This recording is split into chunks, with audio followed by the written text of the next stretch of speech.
Order! Order! You are an incorrigible delinquent at times. Behave yourself, man!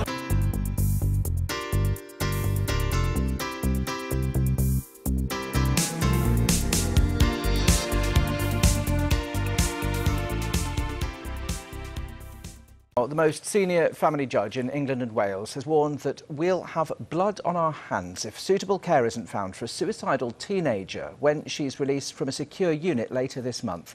Sir James Munby revealed there are no appropriate places for the girl and said he felt shame and embarrassment that he can do no more for her. Our health correspondent Paul Kelso has the latest.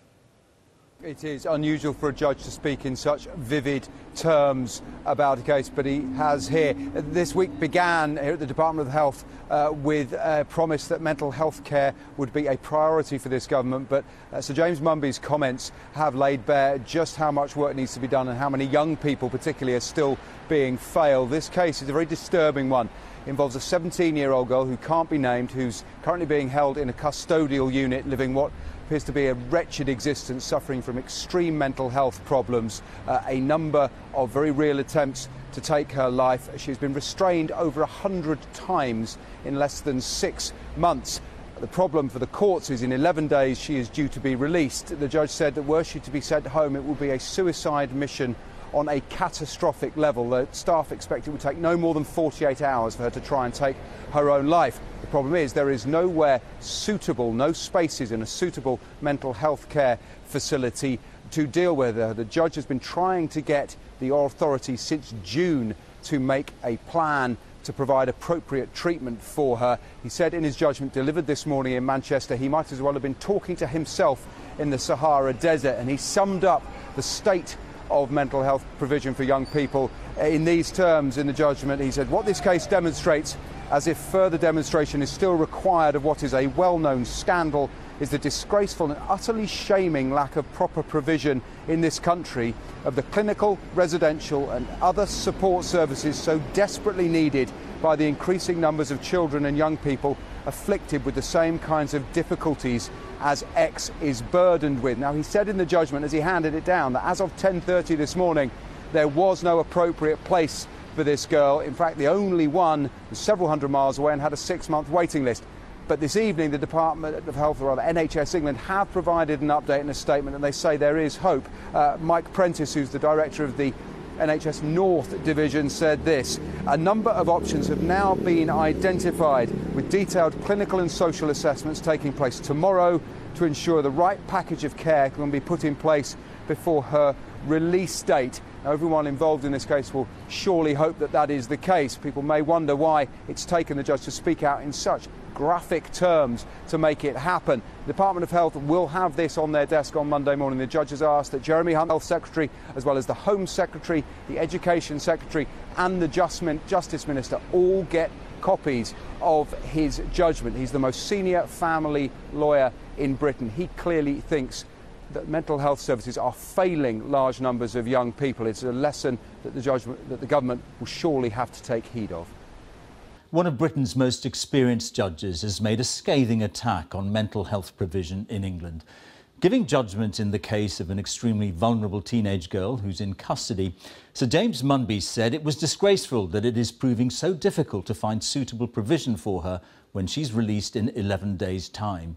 He went on to say that the state would have blood on its hands if the teenager, who has a history of self-harming, should attempt to take her life again. Here's our home editor, Mark Easton, on a case that highlights the crisis in mental health care. A disgraceful and utterly shaming lack of proper provision for young mental health patients in England. The words of one of England's most senior judges, Sir James Munby, head of the Family Division. He issued an extraordinary statement after being unable to find any suitable hospital bed for a suicidal 17-year-old girl due for release from custody in just over a week. It is a disgrace to any country with pretensions to civilization, compassion, and dare one say it, basic human decency, that a judge in 2017 should be faced with the problems thrown up by this case, Sir James said.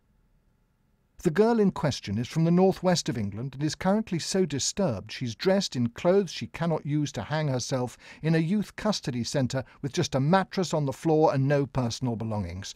Her behaviour is violent, self-harming and aggressive to others. The judge's frustration at not being able to find suitable accommodation spilled into public today.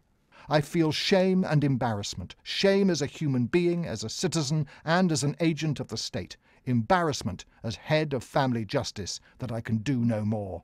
If, when in 11 days' time she's released, and if in consequence she's enabled to make another attempt on her life, then I can only say with bleak emphasis, we will have blood on our hands. X is a girl who, at the moment, has a determined wish, it appears, to kill herself. The big problem we've got is that we don't fully understand those needs, and it's on that basis she needs to be in a clinical setting to be assessed properly, and that's part of the frustration in the case.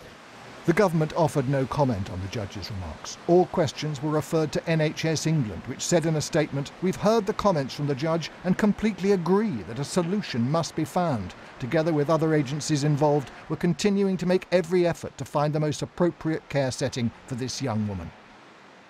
Every day we talk to children, young people, parents and carers who are in the community worried about how they're going to access mental health care. There isn't enough support in the community and there are really high thresholds to get into hospital care. And meanwhile, people are left without support. Thank you very much. After complaints from police that cells were used to accommodate youngsters who should be in a mental health unit, the government introduced a law earlier this year banning their use for such purposes. But doctors warn there is still a critical shortage of appropriate care beds. A recent survey of people working in child and adolescent mental health services in England found 62% had seen adolescent patients held in inappropriate settings. 77% said young, high-risk patients were left in the community because of a shortage of beds, with 14% saying young patients had attempted suicide while waiting for a suitable bed. The report urged government to prioritise investment in young people's crisis care as a matter of urgency. This is not a unique case. Families are being let down routinely across our country, and there is a moral imperative that we address this as a matter of real urgency. The government has said it will increase the number of mental health staff working in the NHS in England by 21,000, and the Prime Minister has promised a revolution in mental health care. But the agonies of a judge unable to help a suicidal young woman suggest the revolution has some way to go.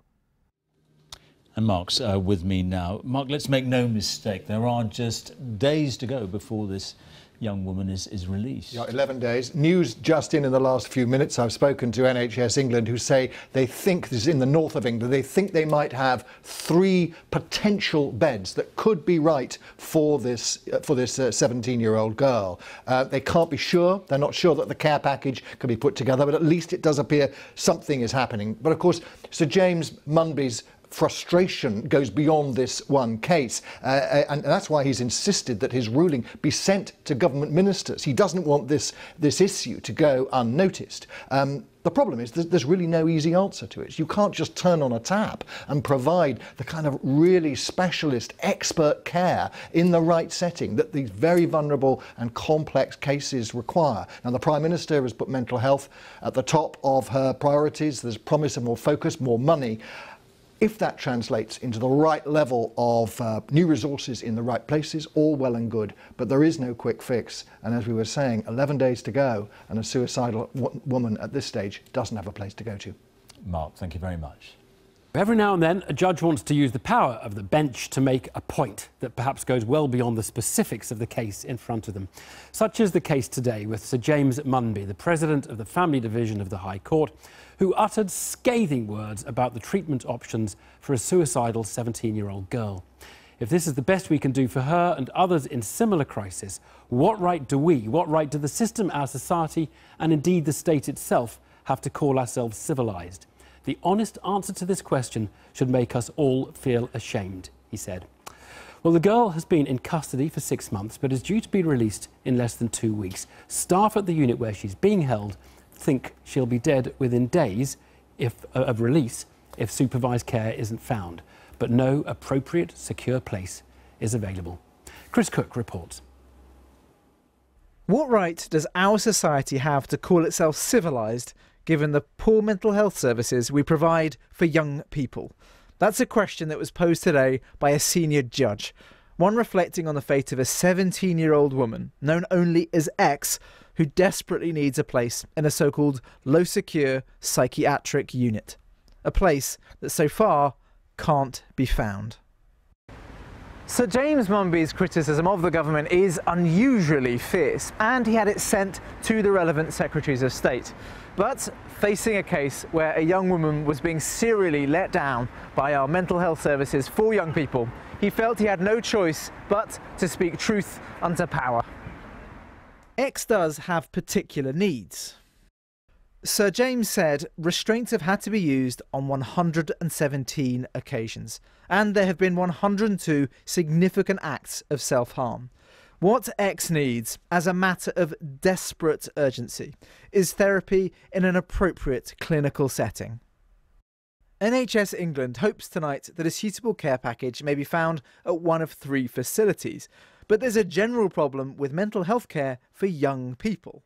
Young people and parents tell us that they have to navigate the gaps in the system themselves, and they have to wait ridiculously long periods of time before receiving that treatment. That might even be 6 months. There's a particular problem for people with eating disorders. For instance, some young people are told their weight is too high to receive care right now. And when they leave hospital at the time of greatest need, when they're their highest risk of suicide, they don't get the support that they need. A Royal College of Psychiatrists survey of people in this field confirms this picture. 89% said they knew of young people being placed into care which wasn't local, a challenge for local government and for families. 62% reported young people being put into inappropriate settings, such as adult wards or police cells. And 14% reported patients had attempted suicide while awaiting a bed. Respondents also say money has been a problem. The government pledged new money to transform children's mental health, and it's really welcome. But our research last year showed that that money wasn't reaching the front line. In fact, half of all commissioners were spending it on other priorities. There's a particular problem around young adults who've left the young people system and joined the back of the adult queue. The day you turn 18, I mean literally the midnight day you turn 18, you're taken off their systems, you're not given any further support, and to be put into an adult services counselling, you have to self-refer to a completely different sort of system. Then there are new queues you have to wait for. New queues, 8 months waiting list. Harriet was admitted to an adult ward, which struggled with her needs. The first thing I noticed about a psychiatric ward was the age gap between me and the other patients. It was quite some distance, so it was about 20, 25 years, I'd say. Also, the gender difference. I was on a ward with around 12 men and 3 other women. There was no gender appropriate, I believe, or age appropriate therapies or activities. Harriet, who was diagnosed with bipolar disorder, said there was a lack of nurses. There weren't enough of them to look after us all individually. So actually when I was attacked by a schizophrenic guy on Christmas Day, it was another patient who saved me, if you like, before the shift nurse. And there weren't a lot of psychiatrists either? No, I wasn't seen. I think I waited 11 days before I was seen by a psychiatrist. And then when they do see you, they sort of see you for 10 minutes. Mental health has had a higher profile in recent years, but it's still an area where there are serious, systematic problems for children and adults alike. Chris Cook, interestingly, last week the New York Times carried a long item on mental health provision in England, describing it as the world's most ambitious effort to treat common mental illnesses, implying in fact that the rest of the world is watching to see how this innovative nation is doing. Really? Well, I'm joined by the former Minister for Children and Families, Tim Lawton. But first, I'd like to talk to the mental health activist, Nikki Maddox. And Nikki, you had many problems, really going right back to childhood. You know, we've heard one case in Chris's film. How bad was it for you? Just describe your experience. Well, I think I became ill when I was about 14. And I really struggled to get the help I needed. I was going to A&E repeatedly, like in a state of crisis. I was taking overdoses, I was self-harming. I was just really struggling with my mental health. And I was desperately trying to get help, and my family was on my behalf as well. But there was a massive barrier, and I just couldn't access the help I needed until I just repeatedly took you know, numerous overdoses until I was finally listened to. But at A&E, what happens when you go to A&E? You have an episode of some kind, you go to A&E. What's the experience there? Well, you go there, the staff are generally physical health trained, so they don't really understand, and the support you get isn't necessarily helpful because you get judged a lot, I find, in A&Es. But you get seen by someone. I ended up waiting sometimes 18 hours in A&E, just sitting there not knowing what was going on. It's not an appropriate place for people to go in crisis, but that's often where we're sent to go. Did you ever manage to get a regular, stable, consistent therapy of some kind that you needed? I mean, did that actually happen at some point? I did manage to, but from the start where I asked for help until the time when I actually got the help I needed, it took a long time. It took way too long. And if more focus was put into preventative services instead of crisis services, then it would have never got to the point where it did. Right, and I can see Tim Lawton is nodding his head as you say that. Right, you're training to be a mental health nurse now. Yeah. So you actually see the service from the other side. Yeah. Better or worse than your day? I think people are trying their best, but because the resources just aren't there from the government and things, it's a massive struggle for everyone. Yeah. Okay. Well, Nikki, thanks for that. Tim Lawton, do you agree with what the judge had to say today? I do, I'm afraid. James Munby is a very senior judge and a very well-respected judge, but I'm afraid what he said today is nothing new. And I'm afraid it's just one aspect of the shortcomings of mental health services in this country at the moment, and particularly for children and young people, and particularly for vulnerable children and young people. And I agree with everything that Nikki's just said, and it's absolutely right that she's come forward and will speak up about it, because this is quite a severe wake-up call, and we've got to do a lot better for kids in our country who are suffering these sorts of mental illnesses. What will happen to X, the woman involved in the case the judge was talking about today? He wants her in a low secure unit. It's one where she's not there held and secured to stop her attacking other people. She's not a danger to the public, but she is a danger to herself, clearly. There aren't that many beds. There just aren't that many. I think it's 120 or something of them in the whole of England. What is going to happen to her if there isn't one of those beds? Yeah. Well, it looks as though in this case NHS England has come forward and they've identified 3 places that may be able to, and hopefully will be able to, offer her a bed when she needs it, and hopefully be able to offer her the support and the care and protection that she needs for as long as it takes. But this is a high-profile problem today, but I'm afraid it's something that happens all too often. There is a shortage of beds generally, certainly at the severe end. There's certainly a shortage of beds for those people who need help because they're a harm to themselves potentially, but also in some cases they're a harm to others if they're out at large. But also we have got to do much better, as Nikki said, on not just crisis management, but early detection and prevention. And that means getting more staff in at an earlier stage, earlier detection and early support and effective support. And it's not happening in too many cases at the moment. I don't know, did you see the piece in the New York Times last week? It was a long read about the sort of England as this pioneering nation on mental health. Is that right? Are we doing something? Or the New York Times normally gets things right. I mean, but it did read a bit strangely with what we know about mental health treatment here.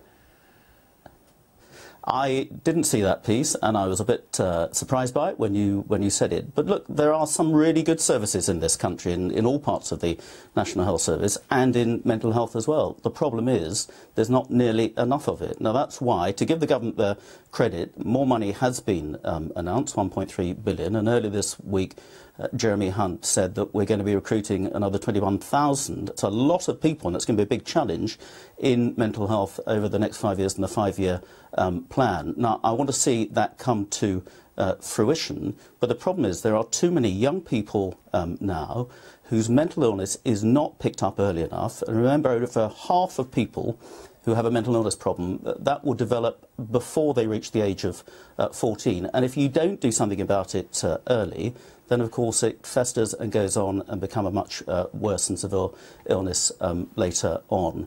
We've got to detect early. We've got to have the people there who can offer all sorts of appropriate therapies in appropriate settings and quickly. It would be a national scandal if we expected people who have symptoms of cancer to wait 6 or 12 months before they got specialist treatment. Why should it be any different from somebody suffering from a mental illness? Everybody agrees with that, but there's a certain sort of parallel in this conversation to the one we had on the programme last night about prisons. Everybody agrees it is ridiculous how we've let prisons slip.